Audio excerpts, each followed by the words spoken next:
पाकिस्तान ने ईरान के लिए ट्रांजिट ट्रेड खोलने का फैसला कर लिया है और ट्रांजिट ऑफ गुड्स ऑर्डर 2026 के नफाज के साथ खिते की माशी, तजारती और जोग्राफियाई सियासत एक नए और ज़्यादा पेचीदा मरहले में दाखिल हो रही है।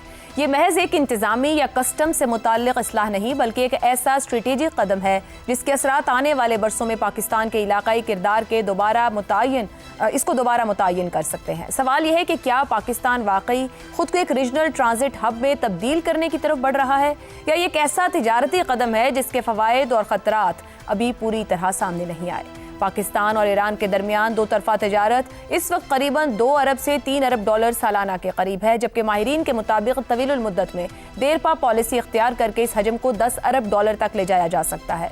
इसी तनाजुर में पाकिस्तान की जानिब से ईरान के लिए ज़मीनी और बंदरगाही ट्रांजिट रास्तों की फराहमी को एक अहम माशी मौके के तौर पर देखा जा रहा है, जिसमें गवादर, कराची और बलोचिस्तान के मुख्तलिफ कॉरिडोर्स मरकजी हैसियत रखते हैं।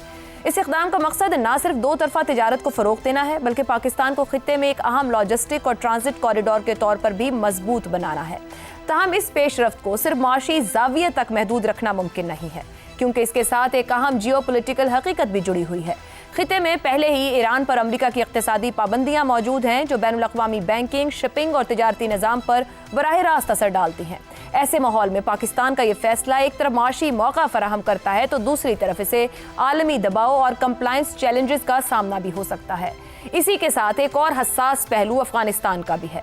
माजी में अफगानिस्तान बड़ी हद तक पाकिस्तान के जरिए आलमी मंडियों तक रसाई हासिल करता रहा है, लेकिन हालिया अरसे में बॉर्डर मसाइल, सियासी कशीदगी और मुतबादिल तिजारती रास्तों की तरफ रुझान ने इस ताल्लुक को पेचीदा बना दिया है। असल सवाल यही है कि क्या ये तब्दीली किसी मुल्क को बाहर रखने की दानिस्ता कोशिश है या फिर बदलते हुए इलाकाई तिजारती हक़ाइक़ का एक फितरी रद्द अमल। इसी पर पैनल की राय आपके सामने रखेंगे। ट्रांजिट ऑफ गुड्स ऑर्डर 2026 नाफिज। क्या पाकिस्तान का ईरान के लिए ट्रांजिट ट्रेड खोलने का फैसला एक माशी मौका है या खिते के तिजारती और जोग्राफियाई तवाज़ुन में बड़ी तब्दीली का आगाज़?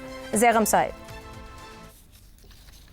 ये पाकिस्तान की सोच में, पाकिस्तान की डिप्लोमेसी में एक बहुत बड़ी तब्दीली, ऐसी तब्दीली है जो पाकिस्तान को दहाइयों पहले कर लेनी चाहिए थी, 50 साल 60 साल पहले कर लेनी चाहिए थी, जिसकी उम्मीदें लेकर हम बैठे थे और वो बिलाखिर हमें कम से कम वो सोच नज़र आ रही है, वो अमल नज़र आ रहा है। और वो क्या है? वो ये है कि पाकिस्तान जियो स्ट्रेटजी को जियो इकानमी में कन्वर्ट कर रहा है, कन्वर्ट करना शुरू कर दिया है और पाकिस्तान एक बिल्कुल मुख्तलिफ तरीके से सोच रहा है। देखिए, जिन चीज़ों पर हम ईरान से उलझ रहे थे और ईरान हमसे उलझ रहा था, जो जियो स्ट्रेटजिक तनाज़े थे, जो इलाकाई तनाज़े थे, जियो इकनॉमिक भी थे, उसको हम जियो इकनॉमिक अलायंस में बदल रहे हैं, जियो इकनॉमिक अपॉर्चुनिटीज़ में बदल रहे हैं। अब आप देखिए, जब भी जंग होती है, एक मुल्क में जंग होती है, साथ वाला मुल्क क्या करता है? सबसे पहला काम ये करता है कि वो बॉर्डर बंद करता है। पाकिस्तान बिल्कुल उल्टे डायरेक्शन में गया है। पाकिस्तान ने ईरान के साथ बॉर्डर खोल दिए, नए रूट्स एक्टिवेट कर दिए, ईरान को सांस लेने का मौका दिया, ईरान के लिए वो किया जो कोई दूसरा इस वक्त नहीं कर सकता था। ईरान की 13 पोर्ट्स हैं और 13 की 13 वो इस वक्त इस्तेमाल करने के काबिल नहीं है। इस वक्त कितनी ऐसी चीज़ें हैं जिनकी ईरान को इतनी ज़रूरत होगी कि अगर वो चीज़ें ना मिले तो शायद हज़ारों लाखों लोग ज़िंदा ना रह सकें। मिसाल के तौर पर दवाइयाँ, मिसाल के तौर पर मेडिकल में इस्तेमाल होने वाले आलात, ज़रूरियात, और कितनी ऐसी बेशुमार चीज़ें। अब पाकिस्तान ने जो एक ट्रांजिट का उनके लिए दरवाज़ा खोल दिया है।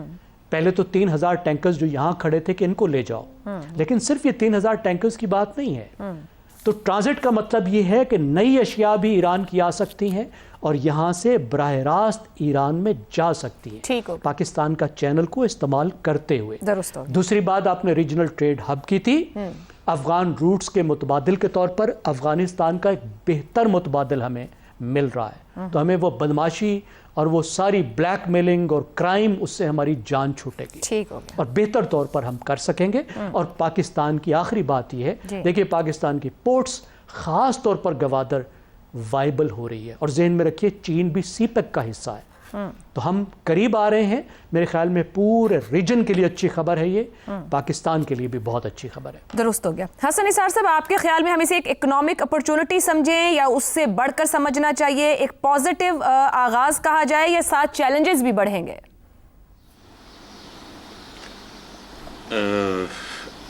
देखें, आपने 3 लफ्ज़ इस्तेमाल किए हैं, माशी, तजारती और जोग्राफियाई तवाज़ुन।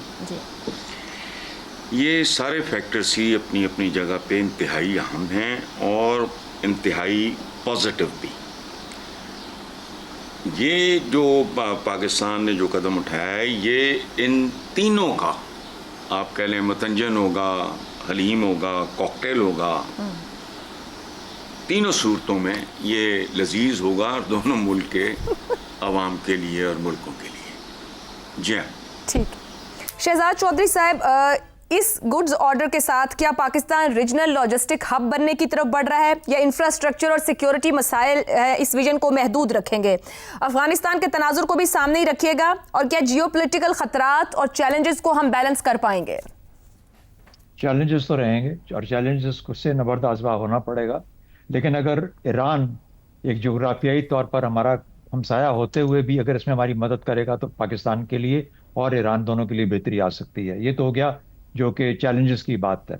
देखिए, जहाँ तक आपका सवाल है, मुआशी और तजारती दोनों सूरतों में एक बहुत अहम कदम है।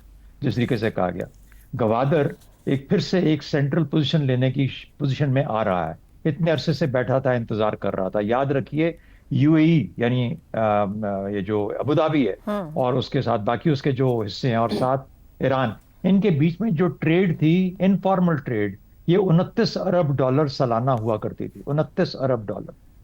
अच्छा, और ये अब ट्रेड इफेक्ट हो गई है, यानी यूएई के साथ वो जंग के वजह से, मामला खराब होने की वजह से अब इनको कहीं ना कहीं पे, अब अगर या तो ईरान सैंक्शन से हटके सामने आ जाता है, रेगुलराइज हो जाता है, एज ए मेन स्ट्रीम के अंदर आ जाता है, जो बहुत अहम कदम है, तो मेरा ख्याल है कि ये जो फिर सेंट्रल एशिया तक का रास्ता है, ईरान और पाकिस्तान के बीच में मामला, सीपेक और चीन की जो अहमियत है, जिससे बहुत अहम हो जाएगी और ये बहुत एक एसेंशियल एलिमेंट है। और इस वजह से ही, सिर्फ इस वजह से ही ईरान को ये मामला जो है इसको सुलझाना चाहिए, क्योंकि ईरान को ब्रेकआउट करना है, अपने आप को बंद करके नहीं रखना जिस तरीके से उसने आज तक रखा है। अगला हिस्सा आपका कि जियोपॉलिटिकली क्या, इसका मतलब है कि एक पूरा खित्ता ही बदलने जा रहा है, अपनी शहीयत और अपनी शक्ल बहुत देर लगेगी उसके अंदर।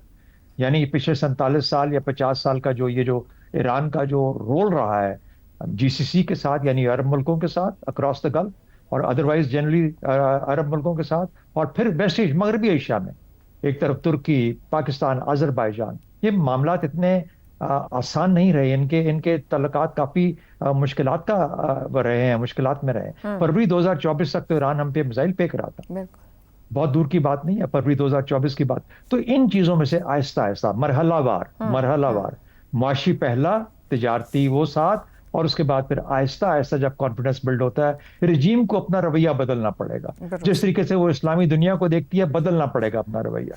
जब तक वो नहीं देख पाएंगे और सबके साथ चल नहीं पाएंगे, फिर वो कॉन्फिडेंस नहीं आएगा हम सबके अंदर। लेकिन बाहर सूरत चीन के होने की वजह से, और मेरा ख्याल है कि एक बहुत बड़ी चेंज आ सकती है अगर बाकी चीजें मरहलावार अपनी जगह पे आहिस्ता आहिस्ता रिजॉल्व होती है। दुरुस्त हो गया। रजा रूमी साहब, फरमाइएगा, एक तो ये बात कि ये फैसला खिते की माशी नक्शे में स्ट्रेटेजिक तब्दीली है या वक्ती तिजारती रीएडजस्टमेंट्स, जैसे ऊपर प्रॉब्लम्स इस वक्त मौजूद है उसकी निशानदेही? दूसरा, अमेरिका की जानिब से भी सैंक्शंस और पाबंदियां मौजूद हैं, उनके तनाजुर में ये फैसला पाकिस्तान को माशी फायदा देगा या आलमी दबाव बढ़ाएगा? देखिए, सबसे पहले तो हमें इसको मद्देनजर रखना चाहिए कि ये वक्ती एक मेजर है, और यकीनन एक खुश आइंद मेजर है, जो पहले भी होना चाहिए था, क्योंकि जब तक अमेरिका की सैंक्शंस हैं ईरान के ऊपर, वो नहीं हटेंगी, और अगर कोई कॉम्प्रिहेंसिव सेटलमेंट होती है अमेरिका के साथ, तो वो सैंक्शंस उसी सूरत में हटेंगी। और मेरे ख्याल से पाकिस्तान की अब जो एक डिप्लोमेसी का एक जो पहलू है, वो इसी नुक्ते पे होना चाहिए कि ये जो सैंक्शंस लगा रखी अमेरिका ने, जिसकी वजह से हम अपनी गैस पाइप, जो तेल की पाइपलाइन और गैस की पाइपलाइन ईरान के साथ बना रहे थे, वो भी रुका हुआ है, मामला खटाई में पड़ा हुआ है। ईरान ने बल्कि उल्टा हम पे दावा भी किया हुआ है।